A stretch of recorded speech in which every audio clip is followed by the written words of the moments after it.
Assalamualaikum dan salam sejahtera kepada semua rakyat Malaysia yang berada di semenanjung Malaysia, Sabah dan Sarawak. Salam Malaysia Madani. Saya ialah Cikgu Mazlan dan merupakan penulis buku ini. Buku kaedah dan teknik menulis ini dihasilkan adalah untuk digunakan di peringkat menengah rendah, menengah atas dan penuntut IPT.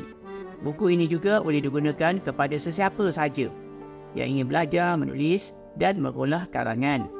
Pengalaman saya sebagai bekas pentaksir ujian lisan cadar persendirian dan bekas pemeriksa kertas bahasa Melayu peringkat sijil pelajar Malaysia mendapati ramai calon sekolah dan calon persendirian gagal lulus bahasa Melayu kerana gagal mendapat bimbingan dan panduan menulis karangan yang betul.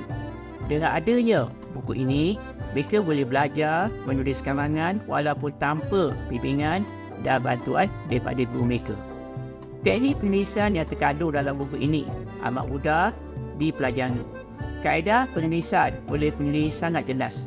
Setiap teknik dijelaskan dengan contoh karangan. Setiap isi yang saya tulis menggambarkan keintelektualan saya dalam bidang penulisan. Pembaca hanya perlu memahami kata kunci soalan dan menggunakan teknik penulisan yang sesuai. Selain itu, buku kaedah dan teknik menulis ini mempunyai penanda wacana yang lengkap, bahasa menarik, pandangan tokoh filosof dan sebagainya. Peribahasa Melayu ada menyebut, tak kenal maka tak cinta. Justru cintailah bahasa dengan baca dan memahami kaedah mengolah karangan yang betul, bertepatan dengan kehendak Lembaga Peperiksaan Malaysia. Tambah pula, murid menengah rendah juga boleh belajar menulis karangan dengan menggunakan teknik menulis ayat pendahuluan, ayat isi dan ayat penutup. Saya berharap buku ini akan meningkatkan martabat bahasa Melayu sebagai bahasa rasmi negara tanpa mengira pembaca sama ada kaum Melayu, Cina, India dan pelbagai suku kaum di negara kita. Orang tua-tua ada berkata, belakang farang diasah, lakikan tajam. Hendak si budaya, tak hendak si budalih. Dan tentulah ilmu hingga ke negara China. Jelas menunjukkan betapa pentingnya ilmu pengetahuan. Sesungguhnya, bahasa menunjukkan bangsa. Bangsa yang merdeka ialah bangsa yang mengekalkan warisan silam, pusaka nenek moyang kita.